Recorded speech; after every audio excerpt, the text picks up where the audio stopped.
بھی ڈالے، شکنجوں میں کسے یا بوٹیاں کتوں سے نچوا دے۔ ہمارے ایمان کی کیفیت ہے، ہمارے ایمان کی حالت ہے، یدی ہم اپنے دین حق سے ہرگز پھر نہیں سکتے، بلندی مل گئی ہے معرفت کی گر نہیں سکتے۔ ایسی حالت میں بھی اور ازداد ہو کر کوئی پرواہ نہیں کی، اور آج پھر ان کی حالت ہے، حالت یہ دہن سے نام حق، آنکھوں سے آنسو، منہ سے خون جاری،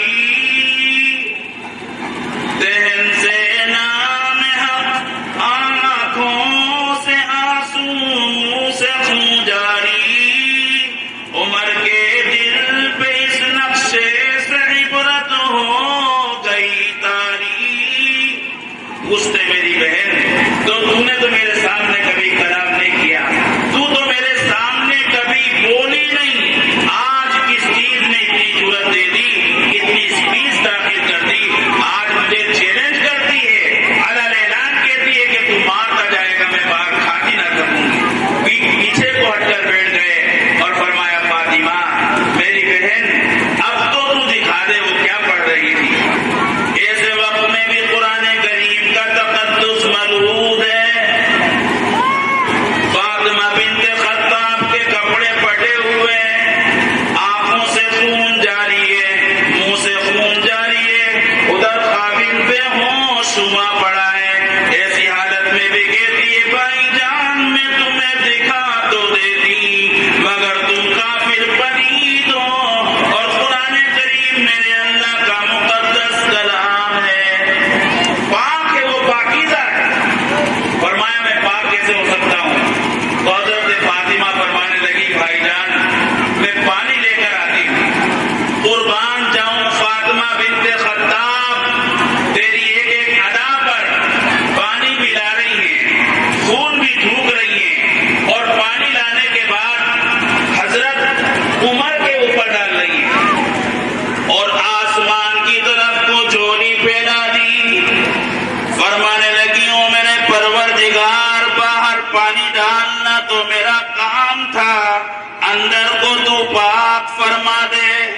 دعا بھی فرما دی، پاک ہو گئے عمر فاروق۔ قرآن کریم کا وہ ورق ہاتھ میں دیا جس میں 2 آیات لکھی ہوئی ہیں، آیات پڑھنے کے بعد کیفیت ہی بدل گئی۔ ہم پورا قرآن پڑھتے ہیں، چٹ سے مٹ ہونے کو تیار نہیں، پورا قرآن پڑھنے کے بعد بھی آج جھوٹ بولنے کے لیے تیار نہیں، جھوٹ سے بچنے کے لیے تیار نہیں، اور اسی طرح دھوکہ دینے، جو آدمی دھوکہ دے رہا ہے وہ دھوکہ دے رہا ہے، جس آدمی کا کام دکان پہ بیٹھ کر ڈنڈی مارنا ہے وہ اس سے چٹ سے مٹ ہونے کو تیار ہے۔ حضرت عمر فاروق نے 2 آیات ہی پڑھی، قرآن کریم کی 2 آیات جس وقت پہ لکھی ہوئی ہے، وہ وقت ان کے ہاتھ میں دیا گیا، آیات پڑھنے کے بعد کیفیت ہی بدل گئی۔ فرمانے لگے چلو ڈھونڈیں غلاموں کو، چلو ڈھونڈیں غلاموں کو، شہنشاہ کر دیا جس نے زمانے بھر کے غلاموں کو، آقا کر دیا جس نے۔ او میری بہن یہ دولت مجھے بھی ملنی چاہیے جو یہ دولت تجھے ملی، اور فرمایا فاطمہ میں گستاخی کے ارادے سے چلا تھا، رسول کریم صلی اللہ علیہ وسلم کو قتل کرنے کے ارادے سے چلا تھا، فرمایا میری بہن اب میرے گلے میں رسی ڈال کر گلیوں میں سے گھسیٹ کر دربار رسالت میں لے کر جا،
کی انگلی کاٹ دی جائے گی۔ کفار مکہ کہنے لگے عمر ہم نے تو تمہیں سر لینے بھیجا تھا، لگتا ہے کہ تم تو سر دیے بیٹھے ہو۔ فرمایا ہاں ایسا ہی سودا ہوا ہے، سر لینے گیا تھا دیے بیٹھا ہوں۔ کفار مکہ سارے مایوس ہو گئے، اب خیر نہیں ہے، یہ اسلام کا شیر آیا، بہادر آیا بزرگوں، اور اللہ نے وہ شان بخشی کہ نبی کریم صلی اللہ علیہ وسلم کیا فرما رہے ہیں، فرما رہے ہیں لو کان بعدی نبی لکان عمر، اگر میرے بعد ختم نبوت کا دروازہ بند نہ ہوتا تو عمر فاروق کو نبی بنا کر بھیجا جاتا۔ اور پھر توجہ کرنا، ام حفصہ رضی اللہ تعالیٰ عنہ آپ صلی اللہ علیہ وسلم کی اہلیہ ہیں، ہم سب کی ماں ہیں، اور حضرت عمر فاروق کی بیٹی ہیں، جس کا داماد امام الانبیاء ہو، جس کا داماد شہنشاہ کائنات ہو صلی اللہ علیہ وسلم، کیا کہنا اس کی عظمتوں کا۔ ساری عمر عدل کیا، انصاف کیا، اس طرح سے زندگی گزاری۔ ایک مسلمان اور یہودی کے درمیان جھگڑا ہوا تلوار پر، یہودی کہتا تھا میری ہے، مسلمان کہتا تھا میری ہے۔ آپ صلی اللہ علیہ وسلم کے پاس جب یہ قضیہ پہنچتا ہے، آپ صلی اللہ علیہ وسلم نے دونوں سے گفتگو کی اور آپ نے اس تلوار کا فیصلہ یہودی کے حق میں کر دیا۔ تو اب یہ جو مسلمان تھا، یہ ظاہر مسلمان تھا، اندر سے پکا منافق تھا۔ تو بزرگوں آپ صلی اللہ علیہ وسلم کے فیصلے کے بعد اس کو اس فیصلے کو قبول کر خاموش ہو جانا چاہیے تھا، لیکن بزرگوں یہ آپ صلی اللہ علیہ وسلم کے فیصلے کے بعد سیدنا عمر فاروق کی خدمت میں پہنچا اور کہا امیر المؤمنین، بڑا آدمی کے درمیان جھگڑا ہے تلوار پر، وہ کہتا ہے میری ہے، میں کہتا ہوں میری ہے، فیصلہ کریں آپ۔ تو بزرگوں اور خواتین اور بہنوں، سیدنا عمر فاروق رضی اللہ تعالیٰ عنہ نے دونوں کی گفتگو سنی تو اندازہ ہوا کہ اس سے پہلے بھی کوئی فیصلہ ہوا ہے۔ تو حضرت عمر فاروق نے ان دونوں سے پوچھا کہ کیا اس سے پہلے بھی کوئی فیصلہ ہوا ہے؟ تو وہ یہودی کہنے لگا کہ جی ہاں میرے حق میں فیصلہ کیا ہے اور آقا آپ صلی اللہ علیہ وسلم نے کیا ہے۔ حضرت عمر نے اس مسلمان سے پوچھا کیوں بھائی تو کو آیا یہاں پہ؟ تو وہ کہنے لگا دیکھنا آپ تو بڑی غیرت والے آدمی ہیں اور آپ تو بڑے انصاف والے آدمی ہیں، میں تو آپ سے ہی فیصلہ کراؤں گا۔ کہ اچھا ماشاء اللہ، حضور کے فیصلے کے بعد آپ مجھ سے فیصلہ کرائیں گے؟ کہ جی ہاں میں تو آپ سے فیصلہ کراؤں گا، تو تشریف رکھیے گا آپ کا فیصلہ کیے دیتا ہوں۔ حضرت عمر فاروق رضی اللہ تعالیٰ عنہ اندر تشریف لے گئے۔ یہ منافق مسلمان یہ سمجھ رہا ہے کہ اندر سے کوئی رجسٹر کوئی فائل اٹھانے کے لیے تشریف لے گئے ہوں گے۔ حضرت عمر فاروق رضی اللہ تعالیٰ عنہ اندر سے تلوار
کچھ منہ میں ہے. فرمایا دادا جان، فرمایا بیٹا منہ میں کیا ہے؟ حضرت عمر نے اپنے پوتے سے پوچھا بیٹا منہ میں کیا ہے؟ تو فرمایا دادا جان پیسہ. کہاں سے آیا؟ ابو موسیٰ اشعری نے دیا. خوش نہیں ہوئے کہ میری اولاد کے ساتھ محبت کی.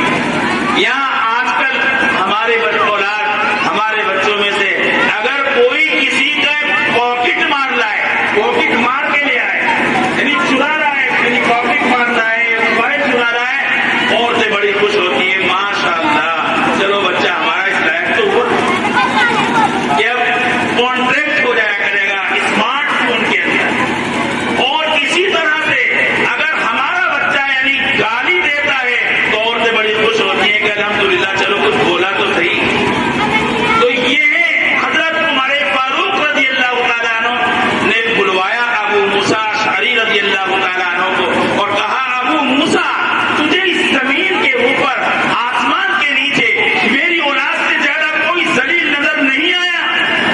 قوم کا پیسہ بنا تفصیل کیا ہوا پیسہ تو نے میرے بچے کو دیا، مار مار کر تیری شکل بدل دی. اس طرح سے تربیت کی ہمارے فاروق نے اپنی اولاد کی. اور یہاں سے جو بھی آ جائے کڑپ سڑپ مل جائے تو اولاد کا کھاتا پورا ہی پورا کر دے. جزاک اللہ ماشاء اللہ سب چلتا ہے.